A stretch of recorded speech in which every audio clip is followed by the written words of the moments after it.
L'intelligence artificielle n'a-t-elle d'intelligent que son nom? Posons la question à Stéphane Corr. Bonjour Stéphane. Bonjour Alexis. L'IA, on va l'appeler par son petit nom, n'est pas empathique avec nous. Pourtant, elle répond à toutes nos questions. Alors en fait, ce genre de question vient des témoignages de deux personnes en particulier. C'est l'ex-ingénieur de Google qui s'appelle Black Lemoine et un journaliste aussi du New York Times qui s'appelle Kevin Roose. Alors ces deux personnes ont eu de longues conversations avec une intelligence artificielle et ont cru détecter dans le contenu de leur conversation, donc dans les réponses qui ont été fournies par ces intelligences artificielles, une sorte de sensibilité, d'émergence de conscience. C'est un peu ce qu'on appelle l'anthropomorphisme, où on va commencer à attribuer à une technologie un fonctionnement humain. Donc soyons clairs, non et non, il n'y a pas d'intelligence au sens où on l'entend, au sens humain, dans ces outils. Est-ce qu'on peut appeler ça le syndrome de Stockholm concernant ces deux personnes?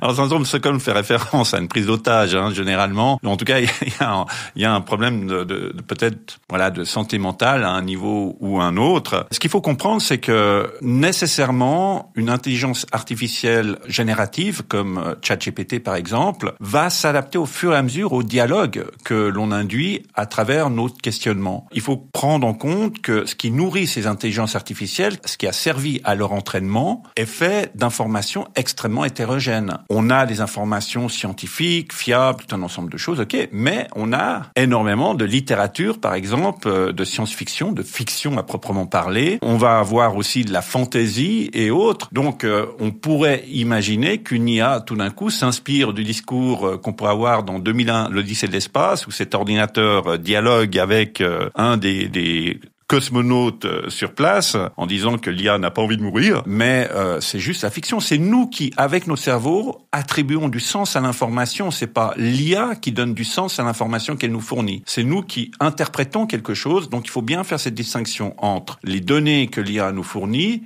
et le travail de notre cerveau à, quelque part, donner un sens ou du corps à ces données, ou y trouver une intelligence qui n'existe pas dans les faits. Et est-ce que, dans l'avenir, dans un avenir peut-être lointain, cette intelligence artificielle ne sera pas douée de sentiments? Ça pourra jamais arriver? Non, il faut pas dire jamais, mais en tout cas, pour le moment, c'est clair que non. J'entends, l'intelligence artificielle n'a pas de fonction cognitive, elle n'a pas de métacognition non plus, c'est-à-dire tout ce que notre cerveau produit dans cette capacité d'analyse, de création, etc., n'est pas du tout propre à l'intelligence artificielle aujourd'hui. Donc, finalement, on pourrait dire que cette manière d'interpréter les choses, c'est la même chose que des systèmes de croyances auxquels nous, humains, on adhère d'une certaine manière. Par exemple, la religion est un système de croyances. Alors souvent, un certain nombre de personnes critiquent l'intelligence artificielle en disant oui, c'est pas tout à fait fiable, etc. Puis d'autres personnes croient fondamentalement dans l'existence d'un Dieu. Donc, des fois, on a des réflexions qui sont un peu paradoxales par rapport à tout ça. Mais si on prend par exemple